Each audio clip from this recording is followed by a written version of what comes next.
I'm gonna hold your hand when I say this. You don't know your there, and there. Why would I expect you to know when to use an M dash, when to use a semicolon, and when to use a colon? Clearly that's too advanced for Elmo. And I mean that with do better. Hey guys, welcome back to my channel. For those that are new here, my name is India. It's so nice to meet you. For those that are returning, so good to see you again. So today's video is inspired by me being sick and tired of being sick and tired. Now, it is also inspired by a very special someone out there. If you're watching this, yes, this story is about you. I'm just kidding. But they definitely inspired me to make a video talking about beating AI allegations. Because clearly, some of y'all don't know how to hide the fact that you're using AI. And I'm about tired of, like, it just gets to a point and we've exceeded that point. Okay? So I need y'all to really do better because I'm actually concerned. Very concerned for future generations and for just people entering their professional careers and allegedly going their entire college experience using AI. Like, it just gets to a point, and if you're going to use it, at least use it right. Like, you know? So today, I'm going to be detailing a carousel post that I made on ANITS Creative saying, I can tell you use ChatGPT. Here's how and how to fix it. I'm literally just going to be walking through this carousel and explaining things further and give you guys more tips and tricks on how you can use AI and not make it seem like you use AI, because I'm tired of seeing AI on LinkedIn as Instagram captions, text messages, emails, whatever. I can tell you use AI and I'm tired. I'm sick and tired of this. So let's get into it. So first things first, I'm basically just gonna read and explain. How about that? Using AI tools isn't the problem, it's how and when we use them. Professionals and hiring teams are increasingly using AI tools to detect when AI has been used. So basically, they're using AI to see when you use AI. Yeah. But it's been, Jesus, to detect when AI has been used in writing, whether it's for resumes, cover letters, academic papers, presentations, or research. Many even speculate that certain platforms may embed hidden markers or code on your AI generated content. So basically saying, like, if you copy and paste something in AI, that when it appears on the AI reader, so say I'm a teacher and a student used AI on their paper, when I put that through the AI reader, there's going to be hidden code in your text that lets me know that it was AI generated. Allegedly, that exists. Allegedly, that exists. Okay? Allegedly, that exists. But making AI usage traceable even when it's edited. So even if you edit it, hidden code can still be in there. Allegedly. So that's why knowing how and when to use ChatGPT is just as important as using it at all. While it can streamline your thought and help you get started. This is what I get for trying to read this long ass paragraph.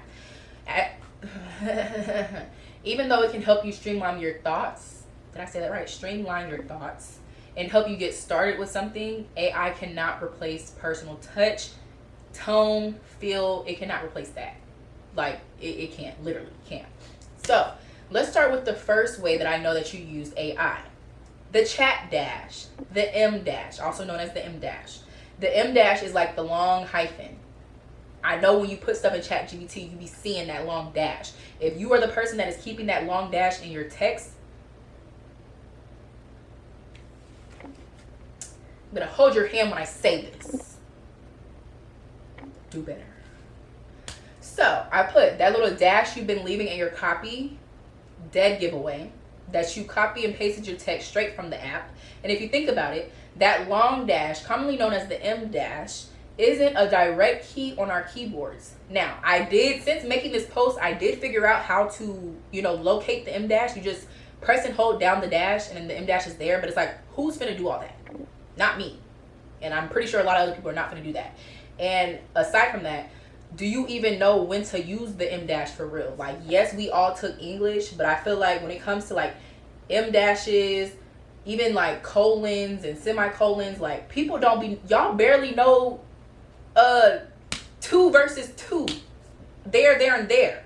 Y'all barely know those. So what makes me think that you understand when to use a colon, a semicolon, and a dash, and you still using the wrong two? Like, come on. You don't know your there, and there. Why would I expect you to know when to use an M dash, when to use a semicolon, and when to use a colon? You clearly that's too advanced for Elmo. And I mean that with, let me be nice. I'm gonna be nice in this video. I'm gonna be nice. Let me be nice. But let's rewind and let's go back. So, are you truly taking the time to put an M dash in your text every few sentences? Or did you copy and paste that message from chat? Because I would go to bet as a communication degree holder. That's what I put in here. I said, as a communication degree holder, we steer clear from dashes, colons, and semicolons by any means. I have a degree in public relations. Now, that might be different for English writers, but for communication and public relations and marketing writing, business writing, we steer clear of colons, semicolons, all those things. Why? Because it means that you're not getting straight to the point in your sentence. We want our sentences to be as short and as simple as possible, because we have to know how to communicate with an entire world of people that have different reading and different curriculum and understanding levels. Curriculum was not the right word in that instance, but different comprehension levels. So we have to dumb down our sentences as much as possible. So we don't use colons, semicolons, and dashes in our writing. So why are you? Suspicious. But yeah, I put that as a communications degree holder, we steer clear of dashes, colons, and semicolons by any means. If a conjunction can't bring it together, then it belongs in another sentence. Point blank, period. That's how things work in our world of communications. If it can't be connected with a conjunction, that means that the sentence is too long, you're not getting straight to the point, and that means that it should be two completely separate sentences. Next, overly formatted. That's not what that says. Overly formal. Can you tell that I've been recording a million YouTube videos today? Overly formal or robotic fluff. So this is common knowledge at this point, but clearly not to some people, because that's why I'm making this video. If you don't use big formal words or overly fluffy storytelling in your everyday communication, then it's obvious that you use ChatGPT. If you don't know the difference between there, and there, don't know the difference between two and two, why would I expect you to use big words? Why would I expect you to use very fluffy storytelling? Like, I don't know. Like, I can't even come up with it off the top of my head, but just like using BS in your message, like, baby, that's not how you talk in real life. Now, yes, we all use ebonics from here to there. Clearly, I do. But, like, people still know that I'm very well articulate. Clearly not. People still know that I am very articulate. People know that I can articulate myself very well. I can speak very well. You get what I'm trying to say? So it's like, if you're speaking very formal within your emails, within your papers, and of course in your papers you're supposed to, but like, if it's not adding up to how you actually talk and how you, like, the type of English grammar that you know and understand, babe, you used AI. So I said, the least you can do is give chat some insight into your tone, or ask it to simplify sections that sound too overly done. In most cases, the quicker you get to the point, the better. And then I put an example. So the first one says, I am writing to express my unwavering enthusiasm for the opportunity to contribute to your esteemed organization. Quite literally. I mean, yes, you use AI. Duh. Like, I can tell that you use AI to create that sentence. Versus, I'm excited about the opportunity to bring my skills to your team. That doesn't necessarily give AI. It just gives regular sentence. Go for that. Don't go for the, I am writing to express my unwavering enthusiasm for the opportunity to contribute to your STEAM organization. That's clearly AI, babes. Clearly AI. So please, if you're going to do something, at least add an extra prompt in there and tell ChatGPT to dumb it down. No, you don't have to say dumb it down, but you could just say, can you simplify this for me? Take out all the extra fluff, take out all the big words. Let's stick with like a tier 1, tier 2 frame right there. When you stick with tier 1, tier 2, that's easier communication, number one, better communication. more efficient communication when you stick with tier 1 and tier 2 words, but it also doesn't make it seem like you used AI. Next, this is a big one that people do not be paying attention to. Wink, wink, I hope you're watching. The random use of italics and bold letters and words and phrasing. So, in social media, copywriting especially, this is a key giveaway. Someone please tell me, how do you insert italics or bold text from your phone's keyboard? Now, yes, there is a way to do that, but how many of you guys just off the top of your head know how to insert italics, bold, underline, whatever into your text, especially when you're making a caption on social media or sending a message via social media, like through social media DMs, whatever? Exactly. Now, is it possible? Yes. All you have to do is hold the word down and then scroll over and then press italics. But it's like, how many of us are going to do that? How many of us are going to say, oh, like, I need to italicize the title of this movie or the title of this book? Now, when you're in an English class, yes, you got to do that because you might get points off. But I'm just talking about common, discussion within text messages, within emails, within DMs, whatever. Just common text, not anything formal. How many of us are going to say, oh my gosh, like, I have to italicize this word because it's improper grammar. Like, I just have to italicize the movie, italicize the book, whatever it is. Not many of us are going to do that. Or, oh my gosh, I have to make this bold. Like, it needs to be bolded. Like, no, we're not going to do that. That is a common sign that you use AI, babe. So, I put, yes, you could have used a computer where Control-I and Control-B are easily accessible. Yes, you may even know the formula for mobile, but what are the odds? Similar to the chat dash, it isn't practical, and for that, it's an easy giveaway that you use AI in your text. Next, this is a big one when it comes to social media and emails, and I'm honestly so sick of seeing it because as a business owner or as someone that's seeking influencers or as, like, I just hate receiving emails with a million emojis. And you're trying to ask me, can I send you PR? Can I invite you here? I feel like you're a fake brand because you're using AI to talk to me. Like, plain and simple. But it's excessive or generalized emoji use. So another easy way for social media copywriting, honestly, there isn't even much to say. If your emojis don't match the tone and voice of your brand, if they're used every 3 words, I bet my money that you use AI. So if you are writing a caption and every 5 words there's an emoji, I bet you used AI. If I see the sweat emoji, if I see, like, I just hate those emojis. Like, I just hate them. And then I put, see below examples from my specific brand. So I put actual examples from, I think I used Symone in this instance. It says, I use the pink bow emoji routinely as an in caption. So this is for ANITS Creative, actually. I use the pink bow as an in caption bullet point. So how, like, if you're writing a bullet point and you put the little dot, I prefer to use the pink bow as bullet points. For my businesses, or I use that for my personal brand. For my businesses, I typically use a black or white heart. Now, I've been using the pink bow lately for ANITS Creative, but I definitely don't use it for Symone. Symone is a black or white heart. Nothing else. Nothing more. Now, ChatGPT would have gone with a green check mark or a white or black circle, or even inserted real bullet points. And seriously, how do you insert real bullet points from your phone without copying and pasting from somewhere else? Now, just like the italics and just like the bolds, you might be able to hold down and swipe over, but who is going to do that? Y'all let me know. So that is very telling that you used AI. If I see real bullet points, or if I see a whole bunch of green check marks as bullet points, I'm gonna think you use AI.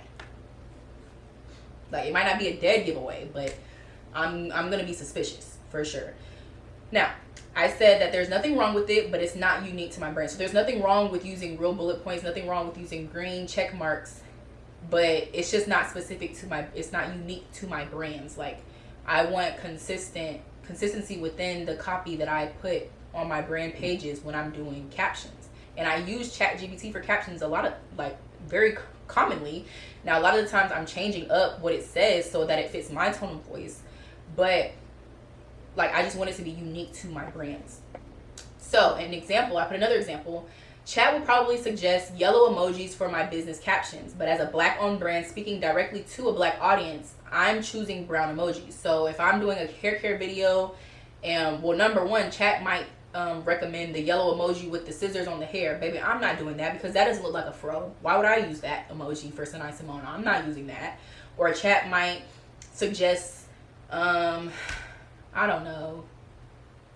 Let's say chat does the point where the finger is like literally pointing at you. That's my garage opening.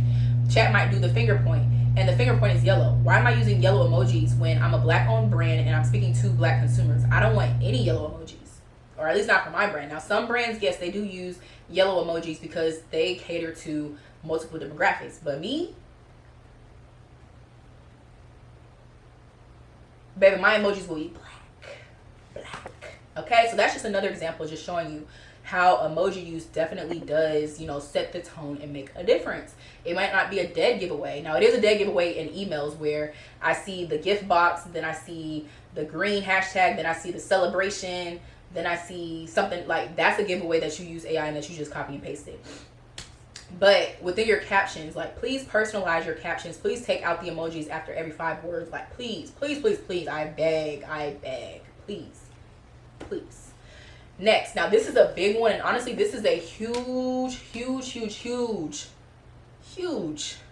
giveaway that you use ChatGPT in your captions. And I see this all the time on LinkedIn, and I'm honestly so sick of it because it's not even an issue that you're using AI to create your LinkedIn, you know, copy for the posts that you're making on LinkedIn. But it's just like, this is a professional platform, and you didn't even take the time to take out the fact that you're using AI to make your professional caption. Like, it's just like, it's kind of backwards. Like, okay, you use AI, but at least switch things up so that it doesn't seem like you use AI. And what is it? The capital hashtags. Y'all don't be paying attention to this, and it honestly irks my nerves the most out of anything is seeing hashtags where it is correctly capitalized. In what world, when you insert a hashtag into Instagram or TikTok, is it going to capitalize the I in India and the S in Synai, or the S in Synai and the S in Symone, or the H in homecoming and everything else is lowercase? Like, no, everything is going to be lowercase. When you insert a hashtag into a social media platform, it's going to make your hashtag completely lowercase. So when I see hashtags that have correct capitalization, yes, in some terms, some brands like to do it because it makes it easier for you to read the hashtag. But who in their right mind is saying, let me capitalize the I in India and the S in Synai so that people know that it's India Synai and that they're not trying to, you know, get confused with what the word is saying? No, I'm not doing that. And I see that all the time in LinkedIn. Like, it gets on my nerves. So that's one point. And then also the use of vague hashtags. Like, why would I use that? And it might make more sense when I talk about the example. So let's just go ahead and get straight into it. So I put another very simple yet obvious AI detector. Granted, many recommend using capital hashtags because it's visually easier to read. But let's be real, who's going through all of that for 10 hashtags at the end of your post? Now 5 hashtags, at least for TikTok.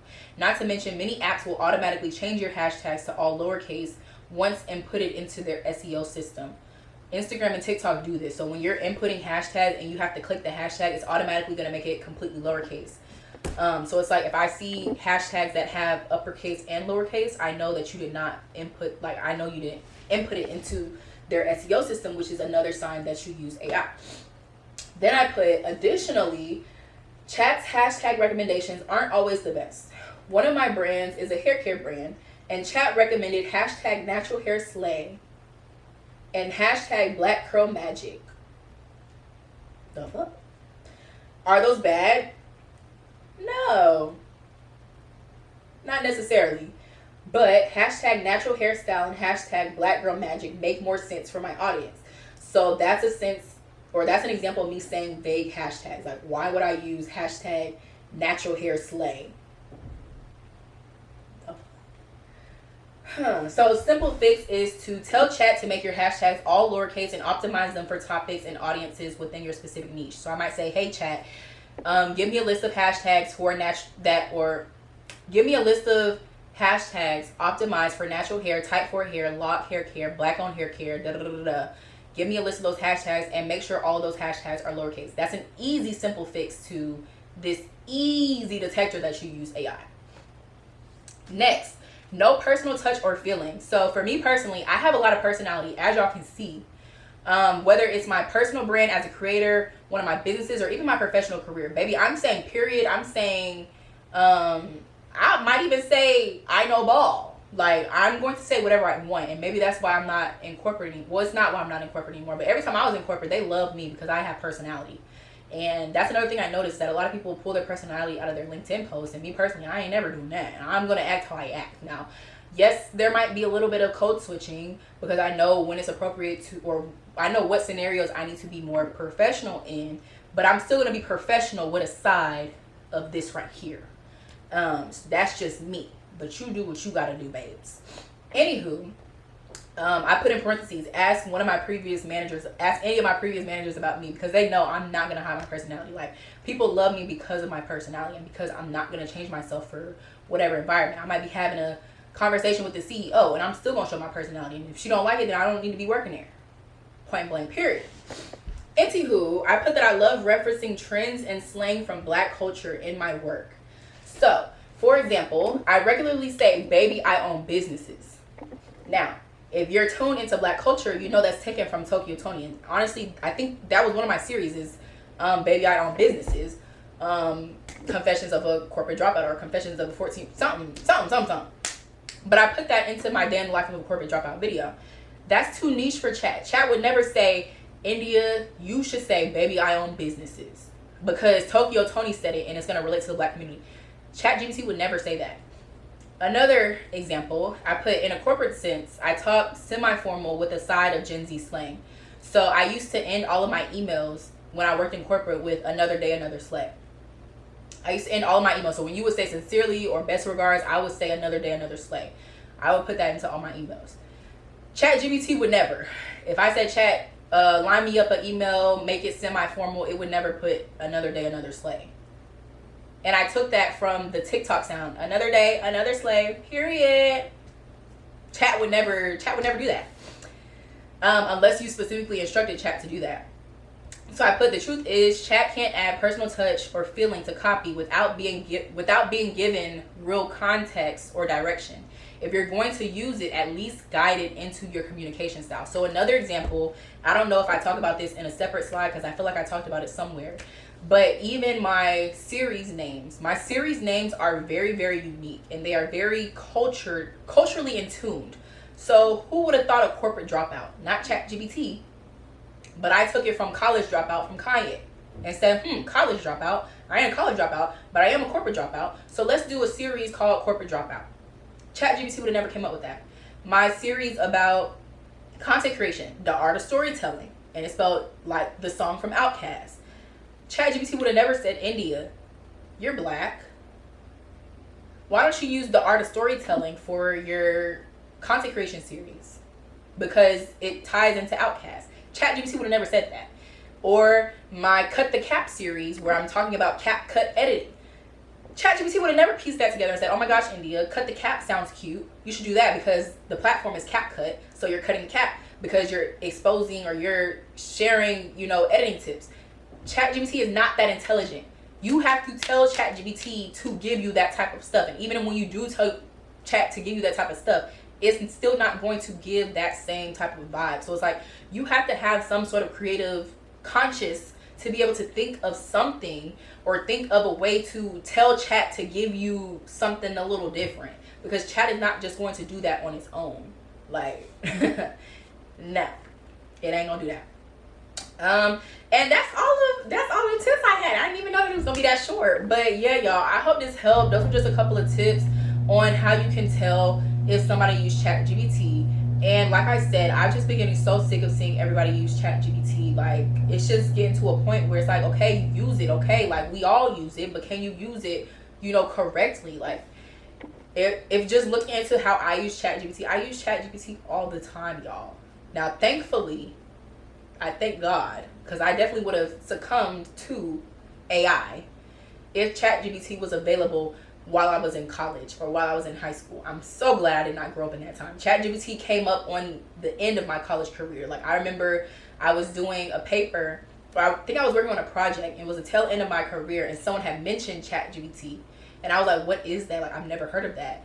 I'm so glad that I went through my college career without the introduction. Well, AI was introduced, but like I did not use AI when I was in college, or if I did, it was like telltale end, like very end, because chat is now, it's thinking for you. Like a lot of people cannot think. Y'all cannot think by yourselves. You have to use AI to send text messages and emails. Like that's crazy. Like, yes, I might use AI if I'm sending like a very, very important and say like, hey, can you make this sound a little bit better? Can you make sure the punctuation, you know, is clear? Can you make sure everything is grammatically correct? Because I don't really use Word or Google Docs like that, unless I'm doing like a PDF. But if I'm sending an email, I might put that into ChatGPT and say, hey, chat, can you clean this up and make sure that the punctuation and the grammar is correct? But it's just like, it gets to a point where people are becoming overly reliant on AI to the point where you can't even think. Like it got to a point where I was worried for myself, because I was using AI for a lot of things, and I'm like, dang, can I even think for myself? Like, yes, I'm still creative, yes, I'm still a genius, but like it's getting to a point where I'm turning to AI for every little thing. Like, have I used AI to say, hey chat, was I wrong in this situation? Yes, I have. Have I used AI as a therapist? Yes, I have. Am I proud of it? I really don't care. But I'm starting to learn like the amount of energy that it takes for people to use AI, and it's just like, y'all, we cannot rely on this. We cannot move in this direction, because in a minute we're about to have AI doctors, AI lawyers, AI teachers. Like it's just getting to a point. So I really hope this helps, even though I'm technically telling you guys how to hide the fact that you use AI. But you know, it just gets to, I just want everybody to win, and I'm just tired of seeing the LinkedIn posts created from AI. I'm tired of seeing brand emails with a million emojis that look like they were created from AI. I'm tired of seeing captions from AI. I've been receiving text messages that are AI. So it's like, you know, emails that are AI. Like, I'm just tired of it. So please do better. Please do better. I hope this helps. Make sure you guys stay tuned for the next video. Make sure you like, comment, and subscribe. Stay tuned for the next one. And I'll see y'all in the next video. I need to, you know, rest my voice, because she is gone. She's gone, babe. She's gone. So I'll see y'all in the next video. Love y'all. Peace out. The highway.